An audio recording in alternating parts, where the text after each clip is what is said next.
Nadreen अस्सलाम वालेकुम।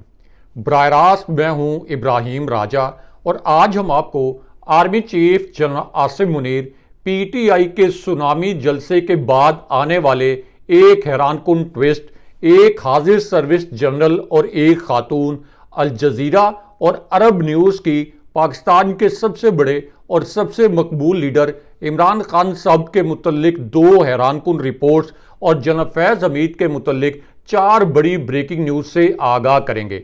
सबसे पहले आपको army chief general Asim Munir और पाकिस्तान के सबसे बड़े लीडर इमरान खान साहब के मुतल्लिक एक इंतहाई हसास नोयत की खबर से आगाह करते हैं।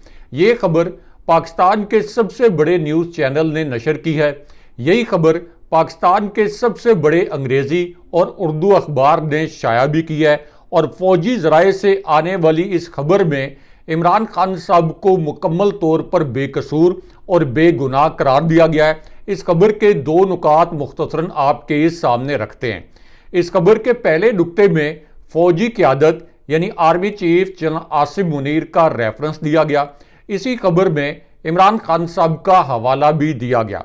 उसके बाद इस खबर के पहले नुक्ते में यह लिखा गया कि सरकारी ज़राए यानी ये जो कठपुतली और जाली हुकूमत है, इसके ज़राए का दावा यह है कि जनरल फैज़ हमीद अपनी रिटायरमेंट के बाद पीटीआई की सियासत में बहुत ज़्यादा मुलव्विस थे और इन्हीं ज़राए का ये कहना है कि जनरल फैज़ हमीद पीटीआई की क़यादत को ये मशवरे देते थे कि पार्टी को सियासी तौर पर कैसे फ़ाल बनाया जाए।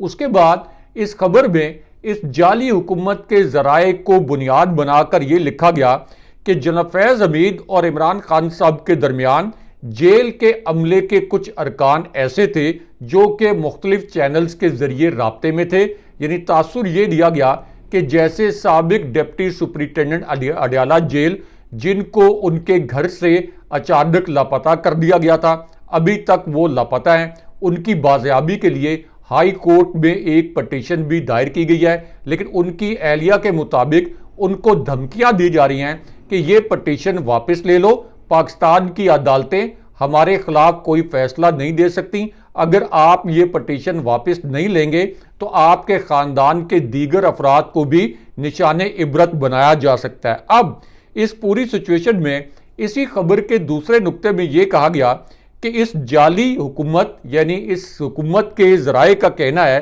कि जेल के अमले के कुछ अरकान जो हैं ये पहले ही अपने बयानात कलम बंद करवा चुके हैं और इन बयानात से ये साबित होता है कि जनरल फैज़ हमीद और इमरान खान साहब के दरमियान इनडायरेक्टली कुछ बातचीत हुई और इस खबर के मुताबिक इस बातचीत की तस्दीक हुई। लेकिन उसके फ़ौरन बाद इसी खबर के आखिरी हिस्से में फौजी ज़राए से दी गई खबर में इमरान खान साहब को मुकम्मल तौर पर बेगुनाह और बेकसूर करार दिया गया।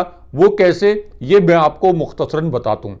तो मामला यह है कि इस खबर के तीसरे हिस्से में यह कहा गया कि अगरचे इस हुकूमती जमात के रुकन और इसी हुकूमती जमात के कुछ वुज़रा ये कह रहे हैं कि जनरल फैज़ हमीद इमरान खान साहब की 9 मई के वाक़यात के मामले में कुछ मुआवनत कर रहे थे या जनरल फैज़ हमीद इमरान खान साहब की कोई सहूलतकारी कर रहे थे, लेकिन हुकूमती दावों के बरक्स इस्टेब्लिशमेंट के ज़राए ने इस नुमाइंदे को, यानी ये अंसार अब्बासी साहब की खबर है, तो अंसार अब्बासी साहब ने कहा कि इस्टेब्लिशमेंट के ज़राए ने मुझे ये बताया कि ताहाल किसी ने भी 9 मई के हमलों में या फौज में बगावत कराने की कोशिश के सिलसिले में जनरल फैज़ हमीद के मुलव्विस होने की कोई तस्दीक नहीं की। यानी एक बात साबित हो गई कि 9 मई के वाक़यात के हवाले से ना तो जनरल फैज़ हमीद का कोई किरदार था और ना ही जनरल फैज़ हमीद और इमरान खान साहब में किसी भी किस्म की कोई कोऑर्डिनेशन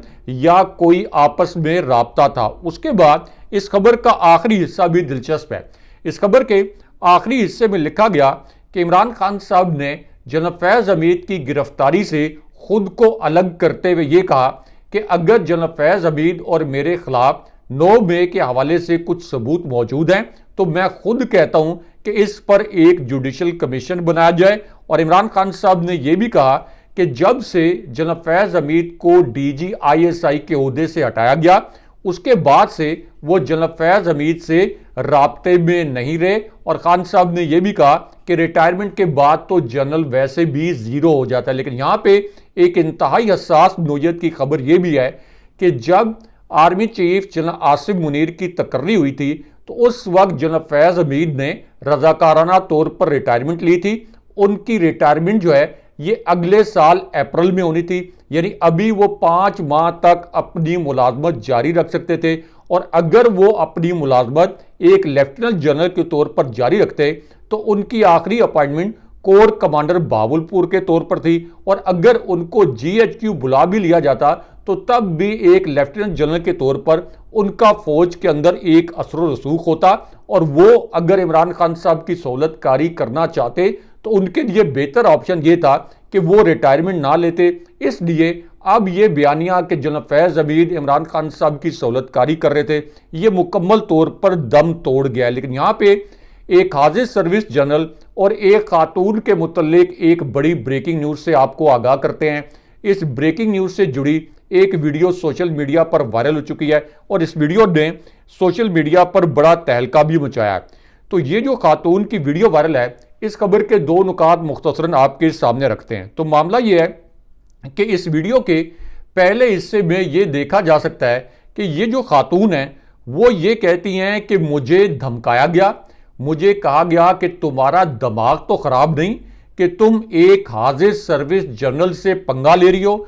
मुझे धमकियां दी गई कि हाजिर सर्विस जनरल से पंगा लेने के मामले में तुम्हारा अंजाम अच्छा नहीं होगा। फिर उसके बाद यही खातून कहती हैं कि मेरा केस कोई भी वकील लेने के लिए तैयार नहीं था। और ये वो खातून है जिनकी दरखास्त पर लाहौर हाई कोर्ट ने एक हाजिर सर्विस लेफ्टिनेंट जनरल को चेयरमैन नादरा के ओहदे से हटाया। और अब उनका ये कहना है कि जब उन्होंने ये दरखास्त दी थी, यानी चेयरमैन नादरा जो कि एक लेफ्टिनेंट जनरल हाजिर सर्विस ऑफिसर हैं, उनको हटाने के लिए तो उनको धमकियां दी गई थी। लेकिन यहाँ पे जस्टिस फायज ईसा और सुप्रीम कोर्ट में चोरी के मुतल्लिक एक दिलचस्प खबर से आपको आगाह करते हैं और इसका एक मरकजी नुक्ता मुख्तसरन आपके सामने रखते हैं। इस खबर में यह बताया गया कि सुप्रीम कोर्ट के अंदर से 2 कंप्यूटर चोरी हुए हैं, लेकिन इस चोरी की जो फुटेज सामने आई है, यानी CCTV कैमरास में जो फुटेज सामने आई है, उसके अंदर जो किरदार नजर आया है वो एक बड़ा दिलचस्प करैक्टर है और बड़ा दिलचस्प किरदार है। क्योंकि इस CCTV फुटेज को जब चेक किया गया कि आखिर सुप्रीम कोर्ट के अंदर से कौन शख्स है जो कि 2 कंप्यूटर चोरी कर ले और उसको ये भी पता हो कि सुप्रीम कोर्ट के अंदर सर्वेलेंस के लिए सिक्योरिटी के आप कह लें सियाको सबाक में वहां CCTV कैमरास भी लगे हुए हैं। तो ये कौन शख्स हो सकता है कि जो इतनी दीदा दलेरी के साथ सुप्रीम कोर्ट के अंदर से 2 कंप्यूटर चोरी कर ले। अब जिस वक्त ये फुटेज चेक की गई तो पता ये चला कि ये जो चोरी शुदा कंप्यूटर हैं ये जस्टिस फायज ईसा के सेक्रेटरी की गाड़ी में रखे जा रहे थे और मुबैना तौर पर इसमें उनके सेक्रेटरी और एक और एहलकार जो हैं ये इसमें मुलव्विस थे। अब इस मामले पर बाकायदा एक FIR भी दर्ज कर ली गई है और ये खबर जो है ये सहाफ़ी असद तूर ने दी है। लेकिन यहाँ पे army chief general Asim Munir एक टाऊ टैंकर और मुराद सईद के मुतल्लिक आपको एक बड़ी ब्रेकिंग न्यूज़ से आगाह करते हैं, क्योंकि इस खबर से जुड़ी एक वीडियो वायरल हो गई है। इसी खबर के 2 नुकात मुख्तसरन आपके सामने रखते हैं। तो मामला ये है कि PTI का ये जो सुनामी जलसा हुआ, इसने कठपुतली हुकूमत और इमरान खान साहब की मुखालिफ जितनी भी कुव्वतें हैं इनको मुकम्मल तौर पर बौखला के रख दिया। क्योंकि एक तरफ तो इस्लामाबाद को कंटेनर्स के कले में तब्दील किया गया, लोगों पर तशद्दुद किया गया, लेकिन उसके बावजूद लाखों की तादाद में लोग इस जलसा गाह में पहुंचे और PTI ने दहशत के इस माहौल में एक रिकॉर्ड तोड़ जलसा कर डाला। लेकिन उसके बाद army chief general Asim Munir, Murad Saeed और एक टाऊ टैंकर के मुतल्लिक जो वीडियो वायरल हुई है इसके मुतल्लिक आपको बताते हैं। क्योंकि ये जो सुनामी जलसा था, इसी सुनामी जलसे में मुराद सईद का एक वीडियो पैगाम नशर किया गया। मुराद सईद जिन्होंने सवात में दहशतगर्दी की वापसी के मुतल्लिक सबसे पहले आवाज़ उठाई थी, लेकिन दहशतगर्दी के खिलाफ आवाज़ उठाने पर उन्हें खुद दहशतगर्दों के तौर पर ट्रीट किया गया और फिर यहाँ तक कि उनकी जान को भी खतरा हो गया। तो अब ये जो पैगाम मुराद सईद का आया, इसमें उन्होंने दो हसास जुमले बोले। मुराद सईद ने अपने पहले जुमले में ये कहा कि मैं तुम्हारी मर्जी के अल्फाज क्यों बोलूं, मैं अपनी सोचों के दायरे को तुम्हारे जूतों के ताबे क्यों कर दूं। कहां लिखा है वो एक अफसर जो खुद सरी में इस वक्त खुदा बना है, मैं इसको पूजूं और सर झुका दूं। ये कहां लिखा है वो एक मुनसिफ जो खुद नुमाई में गर्क अंधा है, मैं उसकी ख्वाहिश पर सर गिरा दूं। कहां लिखा है। अब इस पर army chief general Asim Munir के हवाले से एक टाउ टैंकर ने एक बड़ी अजीबो गरीब किस्म की खबर जो है ये घड़ी है। अब ये जो एंकर हैं इनको असल में पीटीआई एक टाउ टैंकर कहती है। इससे पहले पीटीआई के बकौल ये एक वकील थे और नजम सेठी साहब के गोडे गिट्टे दबा के उनके प्रोग्राम में इनकी जिम्मेदारी ये सिर्फ थी कि ये नजम सेठी साहब को फुल टॉस बॉल दें, यानी उनकी खुशामद करते हुए उनसे कोई सवाल करें और असल खबरें फिर नजम सेठी साहब दें। तो अब ये जो एंकर हैं जिनको पीटीआई यानी मैं या आप नहीं, पीटीआई एक टाउट एंकर कहती है, उन्होंने ये कहा एक ऐसी सूरत हाल में जब शेख रशीद ने उनके मुतल्लिक ये इंकशाफ किया कि जब मुझे एस्टैब्लिशमेंट ने अगवा किया मेरी आंखों पर पट्टी बंधी हुई थी, जब मेरी आंखों से पट्टी खोली गई तो मैंने आगे देखा कि मुनीब फारूक बैठा हुआ था और मुनीब फारूक इतना जालिम शख्स है कि इसको पता था कि मैं एक अगवाशुदा शख्स हूं, लेकिन उसके बावजूद मुनीब फारूक ने मेरा एक कॉम्प्रोमाइज इंटरव्यू किया और उसके बाद पीटीआई ने यह भी कहा कि मुनीब फारूक ने पीटीआई की खातून रुकन सनम जावेद जिनको 1 साल तक अकूबत खाने में रखा गया, इनको दोबारा गिरफ्तार करने की कोशिश करवाई और मुनीब फारूक ने ये झूठ गढ़ा कि सनम जावेद ने एस्टैब्लिशमेंट के किसी ओहदेदार के अहले खाना के मुतल्लिक कोई बात की थी, इसलिए सनम जावेद को दोबारा गिरफ्तार किया जाएगा। अब इस पर शौकत बिसरा ने यहां तक मुतालबा किया कि टाउट एंकर, यानी ये उनके अल्फाज हैं कि टाउट एंकर मुनीब फारूक को गिरफ्तार करके मुनीब फारूक से तफ्तीश करनी चाहिए कि उनके पास ये जाली खबरें जो हैं ये कहां से आती हैं और कौन उनको ये जाली खबरें देता है। लेकिन अब आज के दिन में मुनीब फारूक की army chief general Asim Munir के हवाले से एक मुतनाज़ा वीडियो जो है ये सामने आई है और इस पर पीटीआई ने रिएक्ट भी किया है। अब इस वीडियो में मुनीब फारूक ये कहते हैं कि मुराद सईद ने जो 3-4 जुमले बोले, इन जुमलों में मुराद सईद ने आर्मी चीफ को टारगेट किया। फौज में ये बड़ा क्लियर है, ये मुनीब फारूक खुद ही फैसला कर रहे हैं। वो कहते हैं कि फौज में ये बड़ा क्लियर है कि इमरान खान की जमात इंतशारी जमात है, इमरान खान इंतशारी लीडर है, इमरान खान से फौज कोई मफाहमत नहीं करेगी। अगर सिद्के दिल से इमरान खान माफ़ी मांगेंगे तो फिर इदारा जो है ये इमरान खान को माफ़ी देने या ना देने का फैसला करेगा। लेकिन यहाँ पे अहम तरीन बात यह है कि पीटीआई को पिछले 2 साल में बदतरीन जबर का निशाना बनाया गया, पीटीआई से बल्ले का इंतखाबी निशान छीना गया। उसके बावजूद लोगों ने 8 फरवरी 2024 के इलेक्शन में इस निज़ाम के हर उस किरदार को माइनस कर दिया, यानी जस्टिस फायद ईसा को भी, सिकंदर सुल्तान राजा को भी, और इस निज़ाम के हर उस किरदार को जिसने इमरान खान साहब को माइनस करने की कोशिश की।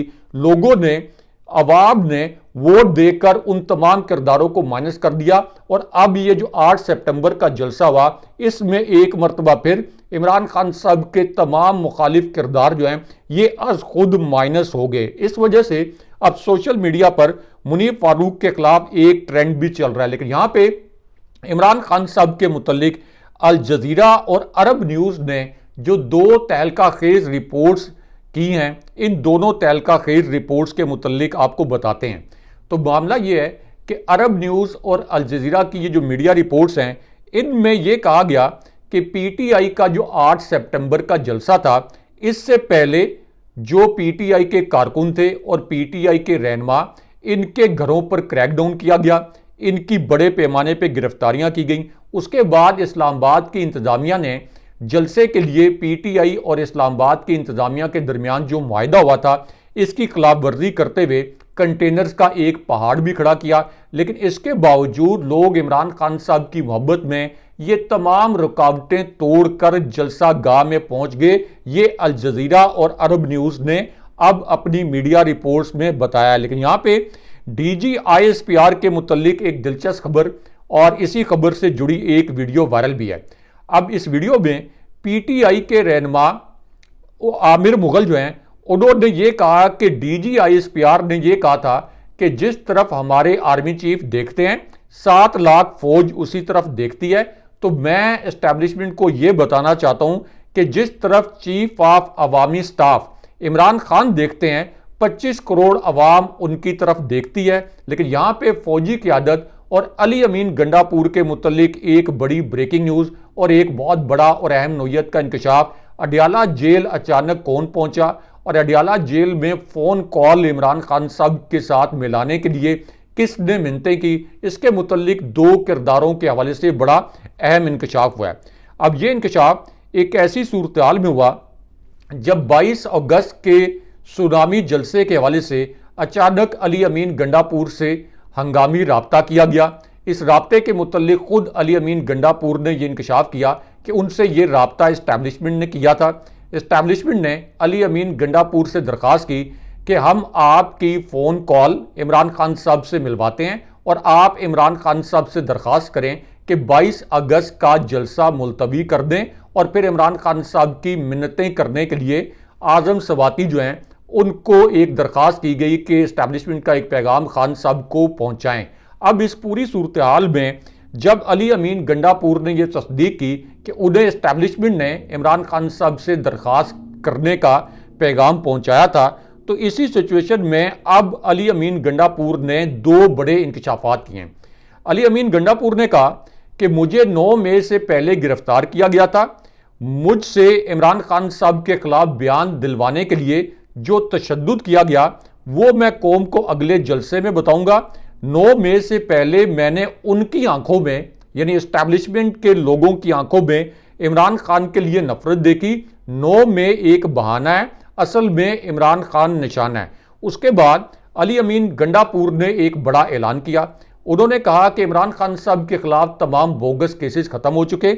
अगर 2 हफ्तों में कानूनी तौर पर खान साहब को रिहा ना किया गया तो हम खुद इमरान खान साहब को रिहा करवाएंगे। लेकिन उसके बाद अडियाला जेल और इमरान खान साहब की रिहाई के मुतल्लिक एक बड़ा और अहम ऐलान कर दिया गया। अब यह ऐलान उस वक्त किया गया जब गिलगित बल्तिस्तान के जो साबिक वज़ीर आला हैं खालिद खुर्शीद, जिनके खिलाफ भी रजीम चेंज ऑपरेशन किया गया था, उन्होंने अब यह ऐलान किया है कि 1 अक्टूबर को हम अडियाला जेल जाएंगे। हमारे मुतालबात ना मानेंगे तो हम अडियाला जेल पर धरना देंगे। हम उसके बाद उस वक्त तक वापस नहीं आएंगे जब तक खान साहब को रिहा नहीं किया जाता। लेकिन यहाँ पे एक और वीडियो वायरल है और इस वीडियो में अल्लामा राजा नासिर अब्बास ने यह कहा कि मैं आज सब के सामने यह ऐद करता हूं कि खून के आखिरी कतरे तक इमरान खान साहब के साथ खड़ा रहूंगा। हम जवान मर्द हैं, बुज़दिल और लुटेरों को कभी कबूल नहीं करेंगे। अगले प्रोग्राम तक के लिए खुदा हाफिज।